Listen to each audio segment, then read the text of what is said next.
Guys, আমি এখন একটি মিশ্র কবিতা আবৃত্তি করছি। আমি প্রিন্স মাহি। মেঘের কোলে রোদ হেসেছে, বাদল গেছে টুটি, স্বার্থ হাসিল হয়ে গেলে গার্লফ্রেন্ড যায় ফুটি। আমি হব সকাল বেলার পাখি, গার্লফ্রেন্ড তো জ্বালাই খাইলো, দুঃখ কোথায় রাখি। বাঁশ বাগানের মাথার উপর চাঁদ উঠেছে, মাস শেষ হলে দিয়ে বলে ইন্টারনেটের বিল কর। কাঠ বিড়ালি পেয়ারা তুমি খাও, জিয়েতে যাবি প্রতিদিন মোরে শপিং এ নিয়ে যাও।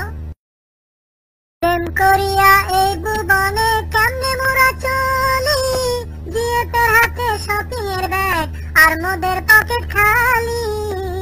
আমাদের ছোট নদী চলে বাঁকে বাঁকে, জানুয়ারি মাসে তার হাঁটু জল থাকে। পার হয়ে যায় গরু, পার হয় গাধা, তোর কথা মনে পড়ে ওরে হারামজাদা। আমি বড় গলায় বলি, তোমার জন্য 7 সমুদ্র দেব আমি পারি। জিয়েত মনে মনে বলে, বউ হয়ে কোনোদিনও যাব না তোর বাড়ি।